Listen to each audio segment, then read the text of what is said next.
Merci Robert. Bonjour tout le monde. Merci d'être avec nous aujourd'hui.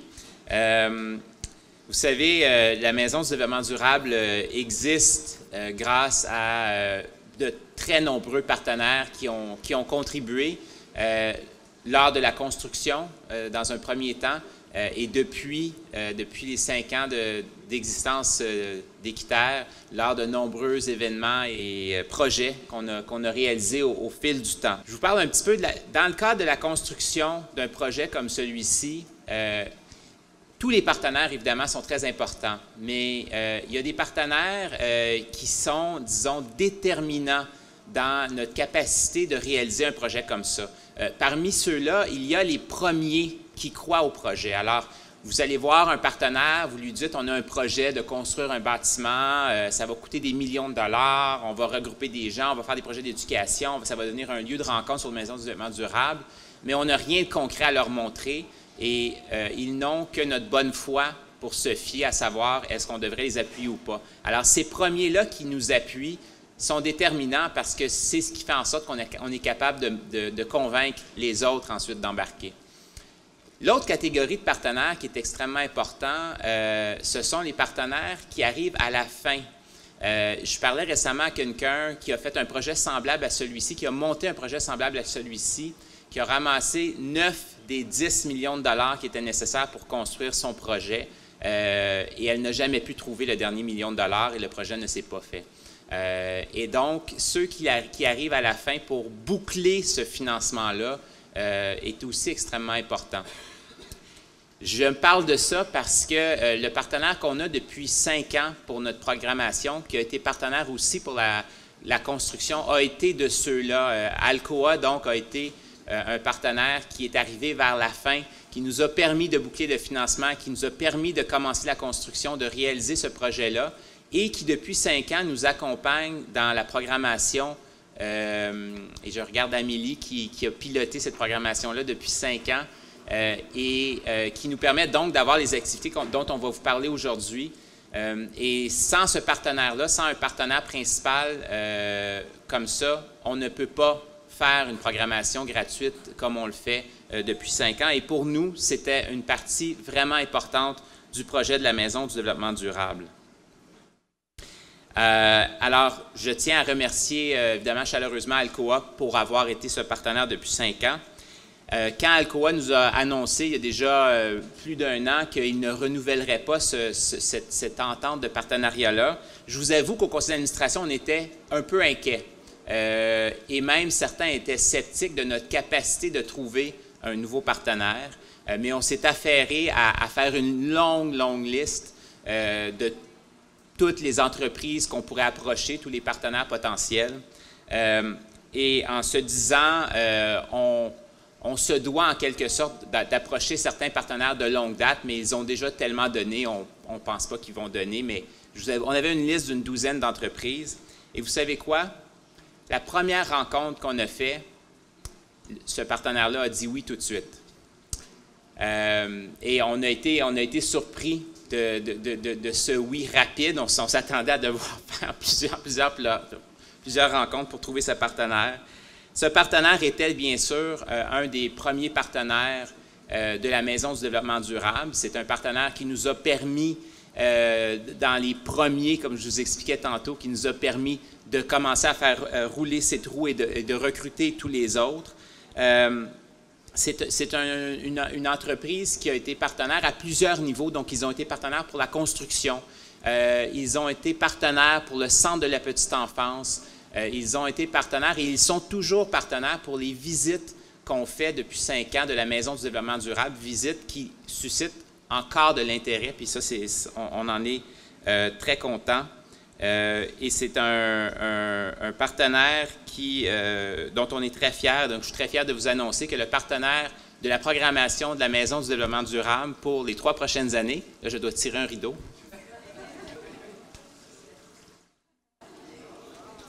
C'est Hydro-Québec. Et je vais bientôt céder la parole, mais je voulais vous dire que pour nous, c'était plein de sens. C'était plein de sens il y a 10 ans quand Hydro-Québec nous a cédé le terrain, donc a parti parti cette possibilité-là de faire un projet ici où nous sommes aujourd'hui.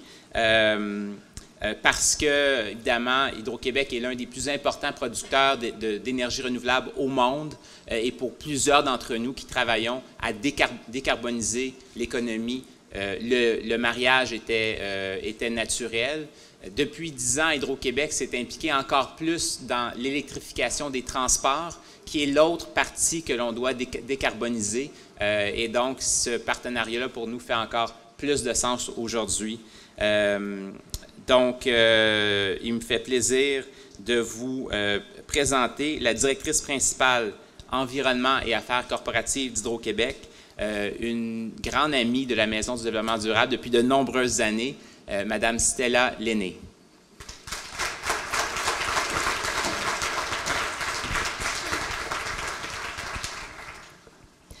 Bonjour à tous. Merci. Bonjour Robert. Bonjour Sydney. Alors, Hydro-Québec se réjouit vraiment de cette nouvelle étape de collaboration avec la Maison du développement durable. Comme le dit Sydney, on est là depuis le début. Ça remonte au tout début de la conception puis de la réalisation du projet. On s'est impliqué tout au long du processus. Et notamment, il l'a dit, par la cession du terrain, mais aussi par un soutien en matière d'efficacité énergétique puis d'innovation technologique. Alors, tout ça parce qu'on partage vraiment une vision commune avec la Maison. D'abord, nous aussi, on est très... on veut qu'il y ait beaucoup de sensibilisation qui soit faite auprès de la population concernant le développement durable, et c'est l'une des missions de base de la Maison. Pour nous, c'est très important que les gens puissent avoir des idées pour poser chaque jour des gestes concrets, même des petits gestes concrets pour la protection de l'environnement et puis le développement durable. Aussi, comme vous le savez, on est très activement impliqué dans l'exploitation de ressources naturelles, mais renouvelables, dans les transports. Sydney l'a mentionné, en matière d'électrification des transports, autant dans le domaine des transports individuels que collectifs. Et puis, on est toujours impliqué en efficacité énergétique également. On a suivi avec beaucoup d'intérêt depuis 10 ans le développement de cette maison du développement durable. Et franchement, on est très heureux et très fiers du succès qu'a la maison. Et je regarde un événement comme aujourd'hui, puis je regarde, il y a des gens jusqu'à la porte. Peut-être, je ne sais pas s'ils peuvent encore tous rentrer, mais c'est extraordinaire. Donc, la popularité qu'a cette maison-là. Alors, bravo Sydney, bravo à toute votre équipe. Alors, c'est un pôle de rencontre, c'est un pôle d'échange, d'innovation qui est ouverte au public. Et ça, nous, on trouve ça extrêmement important.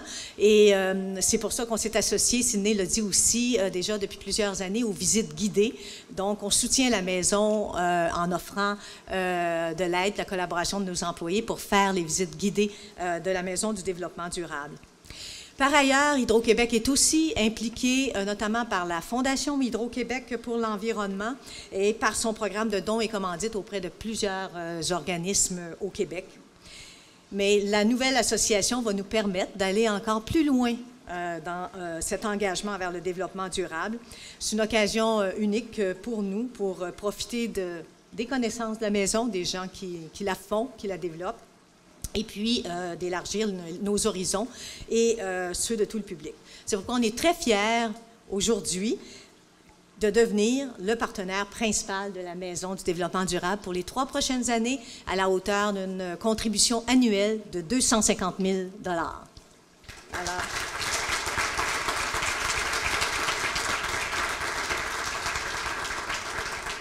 merci et félicitations. Longue vie à la Maison du développement durable et puis vous pouvez compter sur notre appui. Merci.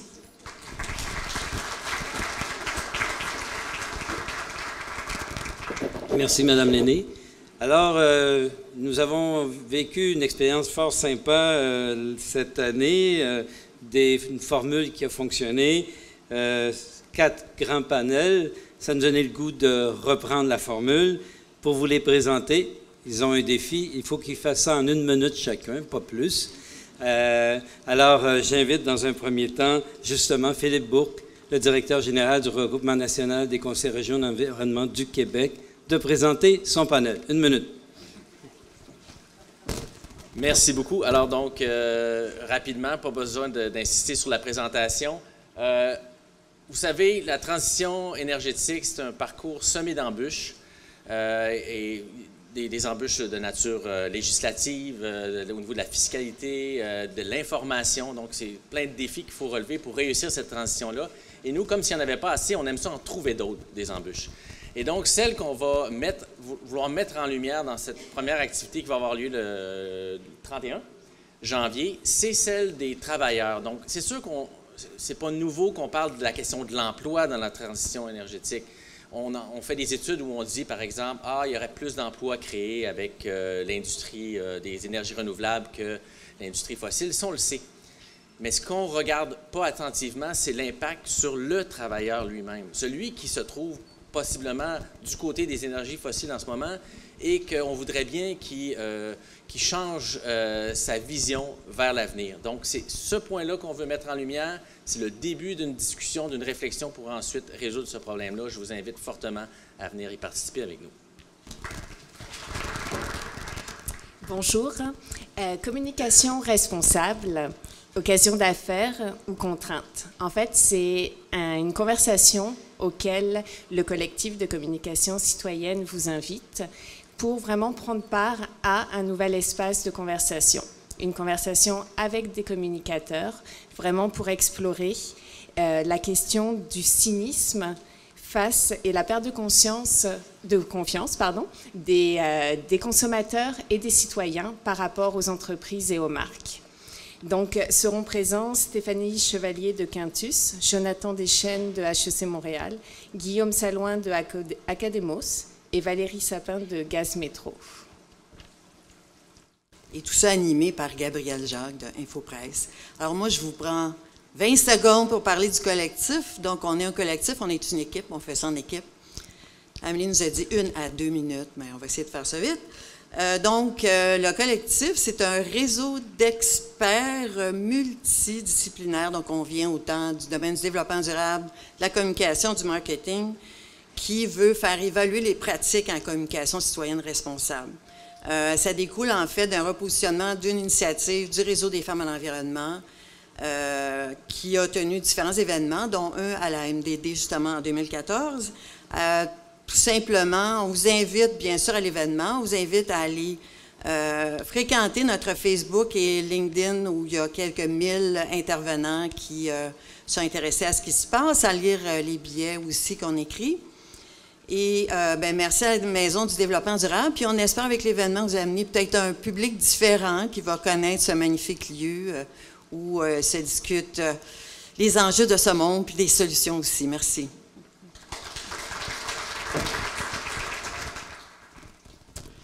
Bonjour à tous.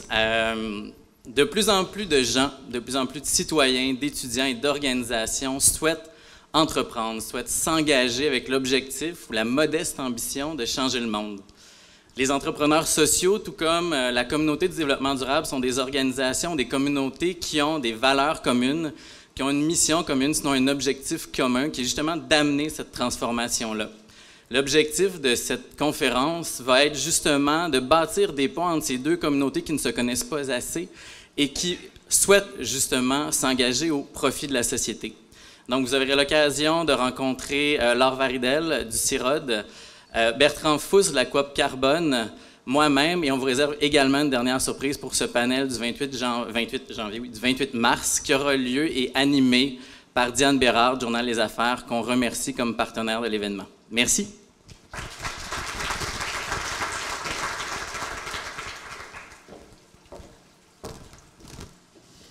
Bonjour. Je voulais juste prendre une petite minute, je sais qu'on doit être bref, mais comme on est dans l'année des 5 ans, nous chez Copticom aussi, Stratégie et Relations Publiques, on est dans nos années des 5 ans et on est très fiers d'être partenaire depuis 5 ans de la Maison du Développement Durable, donc je voulais le souligner. Et aussi un petit mot spécial pour Amélie Ferland de la part de toute l'équipe. Ça a été un plaisir de travailler avec elle pendant ces 5 années. Et voilà, souligner encore l'extraordinaire travail. Je ne sais pas où elle est, excusez. T'es juste devant. Je ne sais pas pourquoi, je pensais qu'elle était sur le côté en train de nous surveiller. Alors, voilà, l'extraordinaire travail, excuse-moi, c'est plus facile si je te vois que tu as fait, vraiment avec la programmation, parce que quand on part de zéro, tout est à faire. Et puis, voilà, on te souhaite vraiment plein de bonnes choses pour la suite. Donc, petite séquence émotion. Je reviens sur ça. Donc, voilà, 2017, on a voulu faire un panel en lien avec les élections municipales. Alors oui, on est en élection, c'est le temps de penser ce que l'on veut pour l'avenir de Montréal et les 4 prochaines années, donc c'est au-delà aussi des 4 prochaines années, de proposer des idées, des projets pour rendre nos villes et collectivités plus inclusives, vertes et prospères. Alors c'est vrai que c'est des grands concepts, mais on va se poser la question de savoir comment on peut faire de Montréal une métropole verte et sociale, parce qu'on parle beaucoup d'économie verte et d'économie sociale, donc comment on peut faire converger les deux concepts. Alors le panel arrive en avril, donc on n'a pas encore le nom des intervenants. Restez à l'affût car ça va arriver, mais il y aura des représentants. On essaye toujours de faire un maillage entre économie, environnement, monde universitaire, d'avoir un peu des points de vue différents. Donc ça va arriver, le programme est déjà en ligne sur le site, mais voilà, ça promet d'être intéressant. Et puis l'idée est aussi de pouvoir apporter des solutions pour les plateformes. Alors on espère à bon entendeur que les messages vont bien passer. Voilà.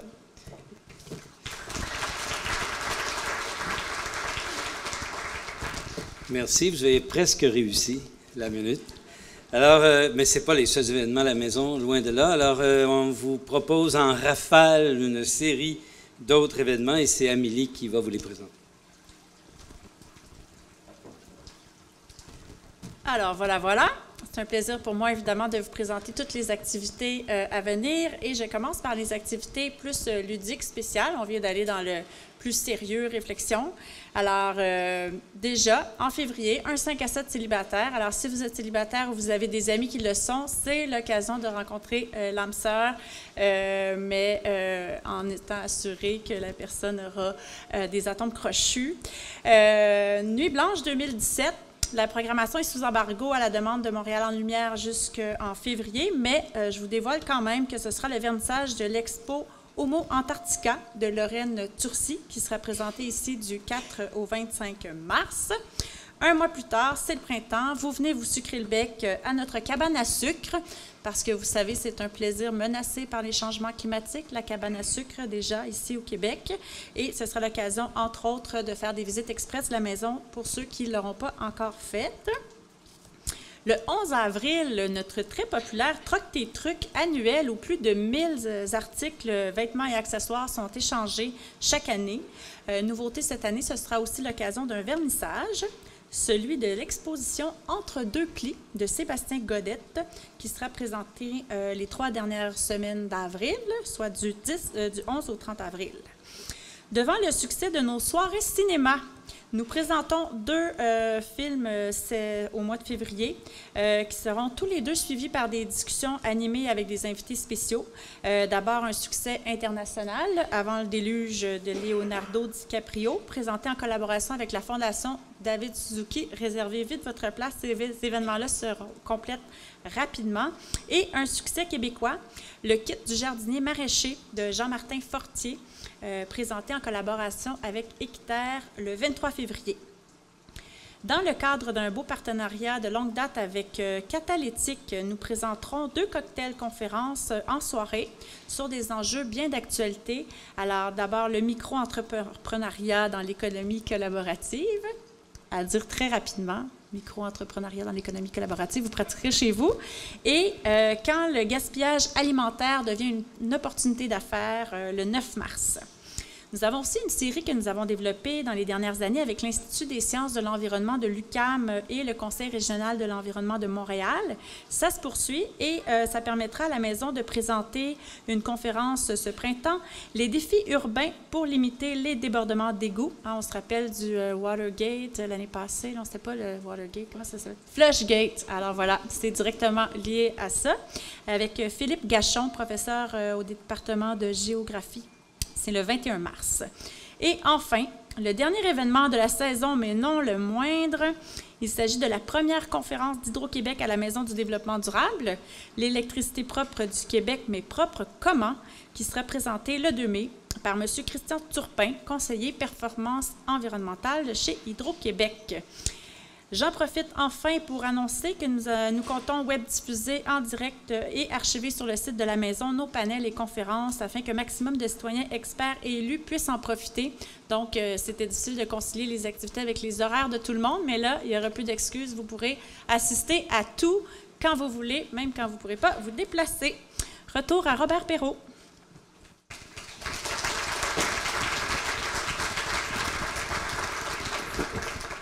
Amélie est tellement bonne que je pensais que quand on l'annonçait avant le déluge, qu'elle nous annoncerait que Léonard DiCaprio serait ici, mais non, c'est pas le cas. J'en profite pour vous dire que c'est la dernière fois qu'Amélie présente la programmation. Amélie est avec nous depuis maintenant 5 ans, depuis 6 ans presque, le tout début de la MDD. Et bon, elle a décidé d'aller voir ailleurs, comme on dit. Elle va bientôt prendre un nouveau travail. Alors, moi, je veux la remercier. Ces programmations sont le résultat de beaucoup de travail, beaucoup de mise en commun entre divers partenaires et de beaucoup d'initiatives et d'idées, beaucoup de travail. Alors, encore une fois, merci Amélie pour tout ce qui a été fait. Vous savez, c'est pas uniquement ça, la programmation.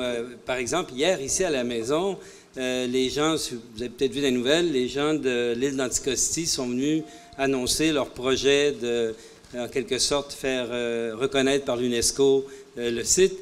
Il est passé ici, depuis 5 ans, plus de 100 000 personnes, à travers toutes sortes d'organisations qui utilisent le réseau des salles et qui ont fait de la maison un lieu de rencontre, un lieu de formation, ce qui fait que tous les jours, si vous passez ici, vous pouvez rencontrer plein de gens qui s'intéressent au développement durable de toutes les façons. Alors, on arrive à la dernière partie de cette partie plus officielle de notre rencontre, et c'est pour vous présenter l'exposition. On en a comme ça régulièrement. Et cette exposition est l'œuvre de M. Denis Bordelot, que j'invite à vous la présenter. Alors, merci. Bonjour tout le monde. Pour vous parler de l'exposition, avant ça, j'aimerais remercier les gens de la Maison du développement durable qui accueillent mon exposition, et particulièrement Mme Amélie Ferland et Nicolas Chaudière, avec qui j'ai collaboré de façon plus étroite. D'abord, vous parler de ma démarche. Ma démarche artistique est basée principalement sur le concept de métamorphose. J'aime partir d'un sujet quelconque pour le transformer, le déstructurer et le reconstruire d'une façon différente, pour avoir une vision plus singulière. Ma démarche est assez formelle dans le sens que ce qui m'intéresse avant tout, c'est la matière, les formes, les textures, les couleurs. Et comme dans le cadre de cette exposition-là, j'aime beaucoup travailler avec des matériaux, réutiliser des matériaux qui ont servi à d'autres fins, comme dans ce cas-ci, des cartons d'emballage. Pour ce qui est de ce projet-là, je pense que la meilleure façon d'en parler, c'est de tracer un bref historique, comment il est arrivé. Alors, la principale source d'inspiration que j'ai depuis maintenant 3-4 dernières années, ce sont les architectures des bidonvilles à travers le monde. Pas parce que je les ai visités, là, mais c'est ma principale source d'inspiration. Le désordre structurel qui règne dans ces architectures-là, que moi j'ai appelé un peu les architectures de la nécessité. Alors, pour travailler ça, j'ai commencé, je voulais le travailler avec des matériaux, des supports assez pauvres. Donc, j'ai commencé à travailler avec des papiers craft là, qui traînaient dans mon atelier. J'ai fait une série d'esquisses avec aussi des médiums très pauvres comme de la gouache pour enfants, des crayolas, etc. Par la suite, je me suis dit, ça serait intéressant, à partir de ces esquisses-là, de les reproduire sur des cartons de grand format. Alors, je me suis procuré des cartons qui avaient servi à l'emballage de meubles et ça a donné une installation de ce type-là. On voit un peu l'envergure là, avec la personne à côté des cartons. C'est des cartons qui ont été peints recto verso, là, qui font partie d'une autre exposition qui a eu lieu. Alors, à force de fil en aiguille, je devrais dire plutôt de carton en carton, j'ai exploré toutes sortes de choses à travers ça. Et, entre autres, j'ai exploré les cartons dans le sens de l'épaisseur. Alors, c'est des cartons assez épais, là, de 3/4 de pouce, 1 pouce, avec lesquels j'ai fait des petites constructions. Et à partir de ça, j'ai réalisé un photomontage qu'on voit ici et qui évoque un peu là, les bidonvilles, les favelas, les étagements qu'on retrouve là, souvent dans certains pays. Et j'ai réalisé toutes sortes d'autres travaux avec les cartons, tout ça, pour m'apercevoir, et ensuite aussi il y a des accidents. Quand on travaille en art, il y a souvent des accidents qui se produisent, des cartons qui déchirent, tout ça, pour m'apercevoir que le carton recelait plusieurs couches, les cartons ondulés entre autres, et je me suis dit, ça serait intéressant d'effectuer des gravures à l'intérieur de ces cartons-là. Et donc, c'est ça qui a donné, là, qui donne cette exposition-là. Brièvement, je vous dirais que c'est des gravures, c'est des gravures qui sont effectuées avec tout simplement un petit couteau X-Acto. Ils sont inspirés des bidonvilles. L'idée n'est pas nécessairement de reproduire des choses très figuratives. Des fois, c'est à la limite même de l'abstraction. Mais ce qui est important, c'est de garder la spontanéité, la vigueur des tracés.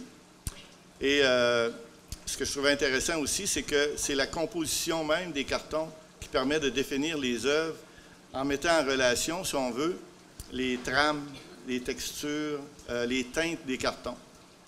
Et finalement, je dirais que ça démontre qu'avec très peu de moyens et un peu d'imagination, on peut en arriver à faire des créations, je pense, qui sont intéressantes. Voilà.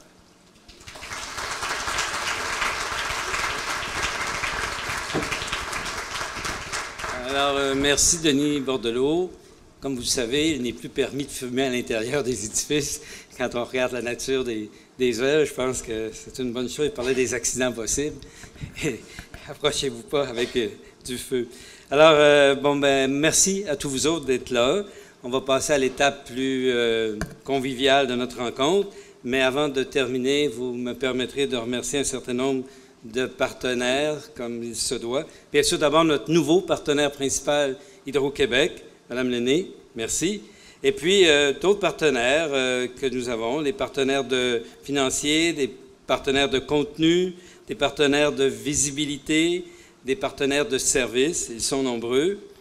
Et puis, donc, maintenant, c'est le temps de lever votre verre à tout ça, d'admirer l'exposition. Et puis, on vous remercie de votre participation.